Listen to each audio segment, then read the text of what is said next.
मरियम नवाज साहब, आप ये बताइएगा कि एयरवाई न्यूज से हो, आपसे ये जानना चाहते हैं, आप आवाम से बात कर रही है तो आप जो इलेक्शन अनाउंस करके आवाम में क्यों नहीं आप जा रही हैं? मैं इस चीज़ का सवाल का जवाब बहुत दफ़ा दे चुकी हूँ। सबसे पहले तो मुझे कभी किसी ने दिखाया कि ARY ये चला रहा था कि मरियम नवाज़ ये फरमाती हैं कि जो पेट्रोल की और डीज़ल की कीमतें इंक्रीज़ करता है वो चोर होता है। तो हाँ, मैं ये कहती हूँ, चोर इमरान खान था जिसने आज पाकिस्तान को इस नहज पे पहुंचा दिया, और ये उसी चोरी की जो मलिक रियाज साहब को रिश्वत के तौर पे देकर कभी हीरे की अंगूठियाँ दी गई, कभी आपके चैनल ARY को। आपसे मुझे कोई प्रॉब्लम नहीं है, मैं आपकी इज्जत करती हूँ, आप एक इंडिविजुअल हैं, लेकिन ये ARY का माइक पड़ा है, सूलन मुझे उठवा देना चाहिए। लेकिन पाकिस्तान के अवाम जो आज भुगत रहे हैं, ARY को जो 40 अरब का पैसा खिलाया है इमरान खान ने, एक सेकेंड, जिसके नहीं, मैं ये बता रही हूँ ना,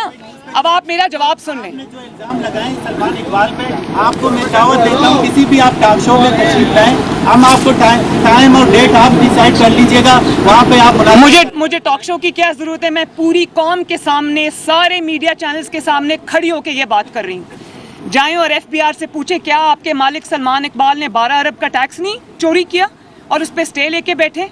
क्या उन्होंने बिडिंग के बगैर क्रिकेट के राइट्स नहीं लिए इमरान खान से? क्या उन्होंने हाउसिंग सोसाइटीज़ के अंदर अपना शेयर नहीं रखा? कहें, या क्या वो गोल्ड के स्मगलर्स नहीं है? क्या वो झूठ नहीं बोलते? क्या पाकिस्तान में इंतशार के और आग लगाने के साथी नहीं है वो?